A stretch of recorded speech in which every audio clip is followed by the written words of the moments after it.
Hello friends, स्वागत है एक बार फिर से आपका V star education YouTube channel पे। और ट्रांसक्रिप्शन का ये लेक्चर नंबर 5 है, ठीक है ना। इससे पहले 4 लेक्चर हम कर चुके हैं जिसमें हमने बेसिक की बात की थी, ठीक है ना। हम काफ़ी कुछ बेसिक देख चुके हैं कि आपका ट्रांसक्रिप्शन किसको बोलते हैं, ट्रांसक्रिप्शन के फंडामेंटल्स क्या होते हैं। इसके बाद हमने ट्रांसक्रिप्शन यूनिट की बात करी थी, फिर हमने आरएनए पॉलीमरेज की बात करी थी, जिसमें मैंने आपको आरएनए पॉलीमरेज का पूरा पोस्टमार्टम किया था आपके सामने, ठीक है ना। और आज का हमारा जो लेक्चर है वो होने वाला है बैक्टीरियल प्रमोटर के ऊपर। इसको हम प्रोकैरियोटिक प्रमोटर के नाम से भी जानते हैं, इस बात को याद रख लेना। अब ये प्रमोटर क्या होता है, हालांकि मैं आपको पहले बता चुका हूँ कि प्रमोटर क्या है। प्रमोटर डीएनए पर एक ऐसा स्थान है, एक ऐसा प्लेस है जहाँ पर आरएनए आकर के बाइंड करेगा, पहली बात। दूसरी बात कि प्रमोटर जो होता है, प्रमोटर ही आपका जो है स्टार्टिंग पॉइंट मतलब प्रोवाइड कराता है, यानी कि न्यूक्लियोटाइड का ट्रांसक्रिप्शन कहाँ से होना है ये प्रमोटर ही बताएगा।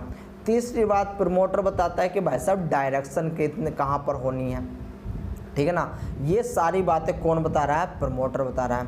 यानी कि किसी भी ट्रांसक्रिप्शन में अगर हम कह सकते हैं कि कोई आँख है और आँख ही तो हमें बताती है कि भाई हम वहाँ पर जाना है, आँख ही हमें देखती है, तो आँख है प्रमोटर। यानी कि ट्रांसक्रिप्शन के अंदर हम कह सकते हैं कि प्रमोटर जो है आपकी एक आँख की तरह काम करता है। अब थोड़ा सा इस प्रमोटर के बारे में समझ लेते हैं, क्योंकि प्रमोटर के बारे में समझना बहुत ही ज़्यादा ज़रूरी है। हम पढ़ रहे हैं बैक्टीरियल प्रमोटर। तो मान लो ये कोई आपका डीएनए है, ठीक है ना, ये कोई डीएनए है एंड इसके ऊपर ये आपका प्रमोटर बना हुआ है। तो अब हम इतने पोर्शन को समझने की कोशिश करेंगे, ठीक है ना। इतनी बात समझ में आ गई, बहुत अच्छी बात है। तो अब मैं यहाँ पर डायरेक्ट बना लेता हूँ प्रमोटर। ये बना लिया मैंने आपकी फरमाइश पर एक प्रमोटर, ठीक है ना। हालांकि मुझे पता है सही नहीं बन रहा, लेकिन भाई साहब सही बनाने की जो है कोशिश हम कर सकते हैं, ठीक है। तो ये एक वैसे तो लकड़ी टाइप की चमक रही है, लेकिन ये आप प्रमोटर समझना आपको। तो ये है भाई साहब आपका प्रमोटर, जो कि ट्रांसक्रिप्शन की आँख हमने बोला है। अब इस ट्रांसक्रिप्शन जो ये प्रमोटर है, इस प्रमोटर पे कुछ कंसेंसस सीक्वेंस होते हैं, यानी कि कुछ ऐसे रीजन होते हैं जो कि फिक्स होते हैं, ठीक है ना। कुछ कंसेंसस सीक्वेंस होते हैं जो कि फिक्स होते हैं, जहाँ पर आरएनए पॉलीमरेज, जो मैंने आरएनए पॉलीमरेज ये बताया था ना, ये वाला कि आरएनए पॉलीमरेज, और ये आपका जो है सिग्मा फैक्टर बताया था। ये सिग्मा फैक्टर, ये वाला जो सिग्मा फैक्टर है, ये यहाँ पर आकर के बाइंड होगा इस पर, ठीक है ना। अब इसके कुछ मैंने आपको बताया कि फिक्स सीक्वेंस है। फिक्स सीक्वेंस क्या है, मान लो यहाँ पर मैं एक आपको यहाँ पर बनाने की कोशिश कर रहा हूँ, ये यहाँ से लेकर के यहाँ तक प्रमोटर है। तो अब ये वाली साइड क्या होगी, +1 है। तो इसको हम डाउन स्ट्रीम यहाँ से लेकर के, ये आपकी डाउन स्ट्रीम वाली होगी एंड ये आपकी अप स्ट्रीम वाली होगी। किसी कोई दिक्कत आई थिंक नहीं होनी चाहिए।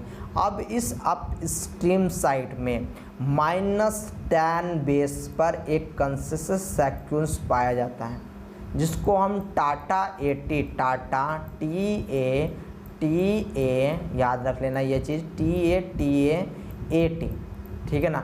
इसको हम टाटा बॉक्स के नाम से भी जानते हैं। ये कहाँ पर प्रेजेंट होता है, -10 पे। अप स्ट्रीम के -10 साइड पर कौन प्रेजेंट होता है, टाटा बॉक्स, या फिर इसको हम टाटा 80 के नाम से भी जानते हैं।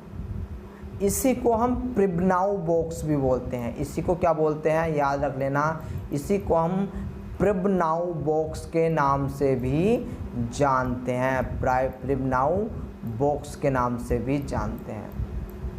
इतनी बात समझ में आ गई। अब इस अप स्ट्रीम के ही लेफ्ट साइड में -35 पे एक और सीक्वेंस होता है, जिसको हम होगनेस, ठीक है ना, क्या बोला, होगनेस बॉक्स के नाम से भी जानते हैं। किस नाम से, होगनेस बॉक्स के नाम से भी जानते हैं। इतनी बात पता होनी चाहिए आपको, ठीक है ना। अगर इतनी बात पता है तो बहुत अच्छी बात है, नहीं पता तो और भी अच्छी बात है। अब इसका जो आपके बेस पेयर होता है वो होता है TGACA, ठीक है ना। और आपकी याद भी ये होना चाहिए कि होगनेस में कौन सा आपका सीक्वेंस पाया जाता है, टाटा बॉक्स में कौन सा सीक्वेंस पाया जाता है, ठीक है ना। तो अब आपको क्लियर कट पता होना चाहिए कि जो अप स्ट्रीम साइट होते हैं उसके -10 साइड पे आपका प्रिब्नाउस बॉक्स एंड -35 पर होगनेस बॉक्स पाया जाता है। अब यहाँ पर एक और सीक्वेंस होता है, अगर आपको याद आ रहा हो तो मैंने UPE, ठीक है ना, क्या लिखवाया था, UPE, जहाँ पर CTD आकर के बाइंड कर रहे थे। क्या बाइंड कर रहे थे, CTD आकर के बाइंड कर रहे थे। मैं अभी बना करके आपको दिखाने की कोशिश करूँगा। ये कहाँ पर प्रेजेंट होता है, -60 से लेकर के -40 तक प्रेजेंट होता है, ठीक है ना। -60 से लेकर के -40 तक प्रेजेंट होता है। अब देखो भाई साहब, अब इसकी नई कहानी है, ठीक है ना। नई कहानी कैसा है, अब इस प्रमोटर पर आकर के कौन बाइंड होगा, तो आपका RNA पॉलीमरेज बाइंड होगा, जैसे कि आपको भी पता है, ठीक है ना। तो जो RNA पॉलीमरेज है उसका कौन बाइंड होगा, सिग्मा फैक्टर बाइंड होगा। अब सिग्मा फैक्टर, मान लो ये आपका सिग्मा फैक्टर इस प्रकार से बाइंड हो रहा है, इसके ऊपर आपका कोर रीजन है, ठीक है ना। इसके ऊपर कौन है, इसके ऊपर आपका कोर रीजन है। अब मैंने आपको बताया था कि जो टाटा बॉक्स है, टाटा बॉक्स से अल्फ़ा 2 वाला पार्ट जो है आकर के बाइंड होगा। होगनेस से कौन बाइंड होगा, तो होगनेस से बाइंड होगा आपका अल्फ़ा 4 वाला पार्ट। कौन बाइंड होगा, अल्फ़ा 4 वाला पार्ट होगा। ये क्या है, ये आपका सिग्मा फैक्टर है, ये आपका सिग्मा फैक्टर है, ठीक है ना। और ये बाइंड होने के बाद, ये बाइंड हो गया, बाइंड होने के बाद ही आपका ट्रांसक्रिप्शन स्टार्ट होता है। तो ये थी नॉर्मल कंडीशन, नॉर्मल आपकी जो है ट्रांसक्रिप्शन। लेकिन आपने सुना होगा कि एक आता है मेंटोस जिंदगी, मेंटोस लाइफ। अब मेंटोस जिंदगी में क्या होता है कि कोई जो RNA होता है, यानी कि अगर प्रोटीन की आवश्यकता पड़ रही है तो कोई RNA पॉलीमरेज क्या काम करता है, अपना जो CTD होता है, जो मैंने आपको बताया था अल्फ़ा 2 बताया था ना, अल्फ़ा 2 का जो CTD होता है, कौन होता है, CTD, ठीक है ना। CTD जो कि आपके N टर्मिनल से निकला हुआ होता है, वो आकर के यहाँ पर ज्वाइन करता है। और ऐसी कंडीशन जहाँ पर ये CTD बाइंड होगा, ऐसी कंडीशन अगर ये CTD आपका जो है बाइंड हो रहा है, CTD बाइंड हो रहा है, तो अब इस प्रमोटर को हम स्ट्रॉन्ग प्रमोटर के नाम से जानते हैं, ठीक है ना। किस प्रमोटर के नाम, किस नाम से जानते हैं, स्ट्रॉन्ग प्रमोटर के नाम। अगर देखो ये हमारा अल्फ़ा 4 अल्फ़ा 2 चिपक रहा था तो नॉर्मल प्रमोटर था, लेकिन अगर ये UP अपस्ट्रीम प्रमोटर्स के साथ भी हमारा बाइंड हो रहा है, एसोसिएट हो रहा है, ठीक है ना, इस रीजन से भी, तब ये हमारा कहला रहा है स्ट्रॉन्ग प्रमोटर। ये बात आपको नहीं भूलनी भाई साहब, स्ट्रॉन्ग प्रमोटर, ठीक है ना, स्ट्रॉन्ग प्रमोटर। अब ये तो थी आपकी नॉर्मल कंडीशन, यहाँ तक हम नॉर्मल कंडीशन बोलते हैं कि चलो भाई स्ट्रॉन्ग प्रमोटर आ गया, वो बात भी हम सहन कर लेंगे। अब आपके और भी टाइप के प्रमोटर होते हैं। अब वे प्रमोटर कौन कौन से होते हैं, मैं इसी में ही बना रहा हूँ, तो कंफ्यूज मत होना, ठीक है ना, इसी में ही बना रहा हूँ, कंफ्यूज मत होना। मान लो एक कंडीशन ऐसी आती, चलो इसमें नहीं बनाता, मैं आपका जो है दूसरे में ही बनाने की कोशिश करता हूँ, ठीक है ना, दूसरे में बनाने की कोशिश करता हूँ, क्योंकि आपका जो है अच्छा समझ में आएगा। मान लो एक प्रमोटर आपका ये रहा, ठीक है ना, एक प्रमोटर ये रहा। तो अब ऐसा है कि ये आपकी -10 साइट है, -10 साइट है, ये -35 साइट थी, ठीक है ना, एंड ये आपकी UPE साइट थी। ये कौन सी साइट थी, UPE साइट थी, ठीक है ना। तो कोई प्रमोटर ऐसा होता है कि उसमें ये जो 35 साइट है, ये जो 35 साइट है ये अब्सेंट होती है, ठीक है ना। और इस -10 साइड के ही राइट साइड में, यानी कि इधर की साइड में एक और रीजन होता है जिसको हम -10, इसका नाम ही -10 है, इस बात को याद रख लेना। जैसा उसका होगनेस था ना, तो इसका नाम है -10, ठीक है ना। इसका नाम क्या है, इसका नाम आपका है -10 साइड। यानी कि इस -10 साइड के राइट साइड में एक और साइड होती है, एक और कंसिस्टेंट सेक्वेंस होता है जिसको हम -10 बोलते हैं और उसमें -35 नहीं पाया जाता, ठीक है ना। तो ऐसे प्रमोटर को हम एक्सटेंडेड -10 के नाम से जानते हैं। किस नाम से जानते हैं भाई साहब? एक्सटेंडेंट -10 के नाम से जानते हैं। इतनी बात समझ में आ गई? बहुत अच्छी बात है, क्योंकि भाई साहब इतनी बात ही समझ में आपकी आनी चाहिए। अब एक और दूसरे प्रकार का प्रमोटर होता है जिसको हम बोलते हैं discriminate.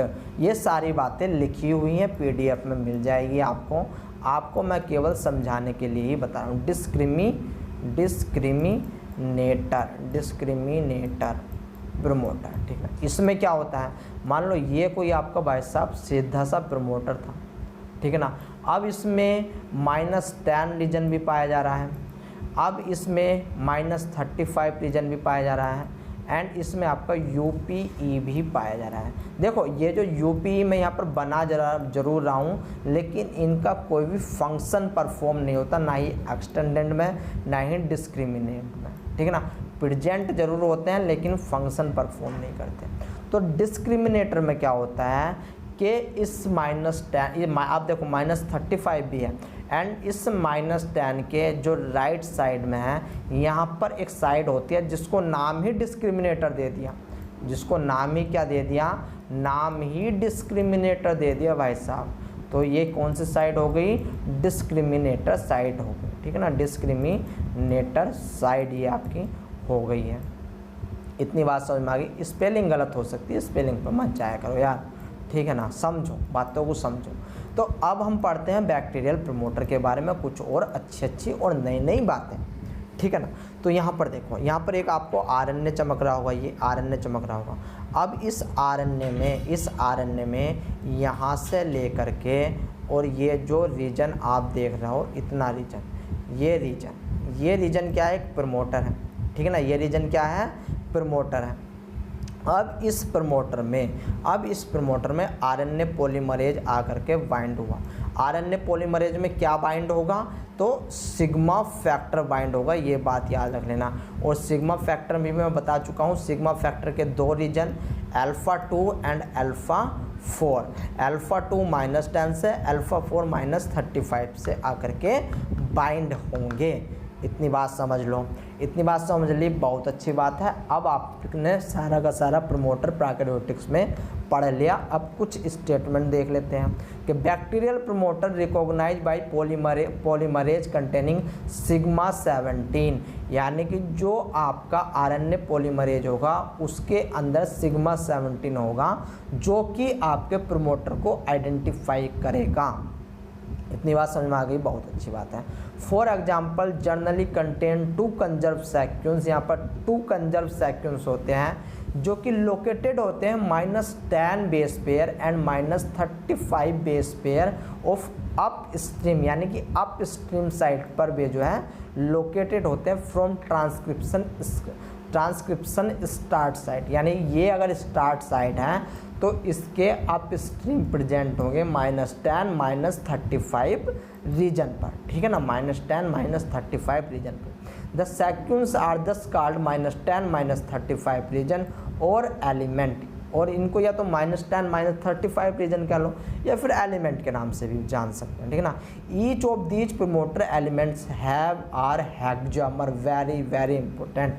Each of these promoter element are, ये जो -10 -35 होते हैं, ये hexamer and separate by non specific stretch of 17 to 19 nucleotides. यानी कि कहने का मतलब क्या है वो समझो कि भाई साहब इनके बीच में -35 -10 के बीच में जो रीजन, ये जो रीजन आप खाली देख रहे हो ना, ये रीजन जो होता है ये स्ट्रेच रीजन होता है।